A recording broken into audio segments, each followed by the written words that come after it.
عمل حاجة ولا حاجة؟ خلاص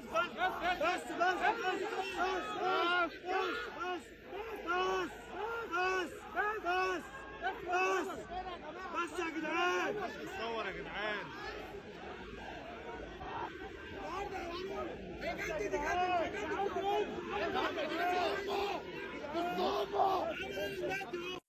لا مؤاخذة زيزو، كابتن زيزو، انا عاوز اتصور معاك. زيزو عيب يا زيزو والله. هديك 100 مليون 250. لما حد يزعله يا جماعه. امشي لعن ابو شكل.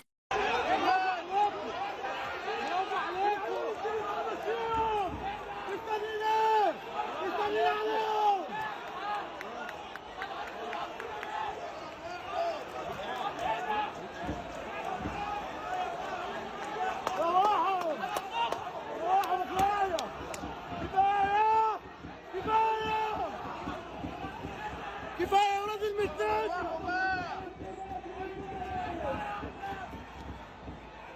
كفايه يا ولاد المتات، يا ولاد عندكم كفايه.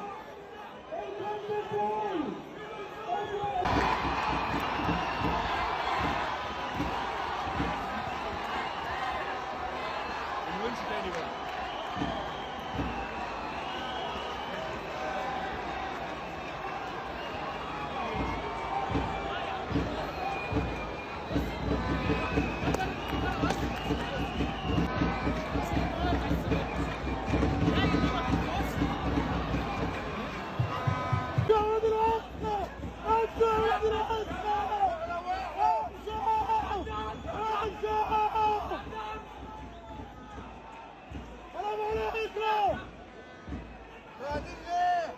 يا ريس اهدى واقعد.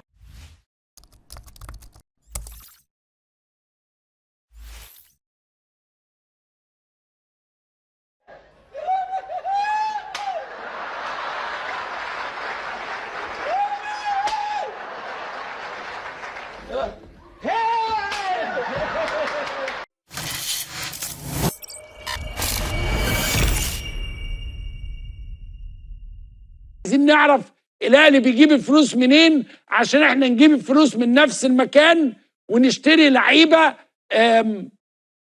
قادره تقف على رجليها.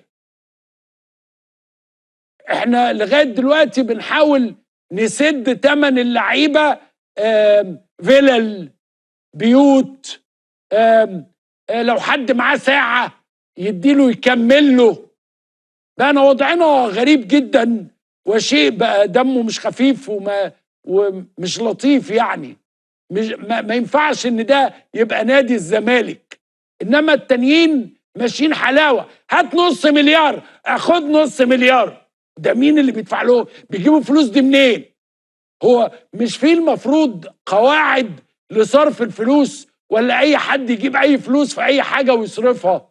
احنا مش قادرين نجيب نص مليار ولا 150 مليون، مش مليار. لا لا لا لا، انا عايزك تجمد كده. ده لسه في ماتش اهلي والزمالك في شهر فبراير، ولسه زيزو جاي الاهلي. ده واضح ان بن قلبي كركب الدنيا على الاخر. واضح ان الزمالك اموره ليست بخير. اذا انا اموري بخير.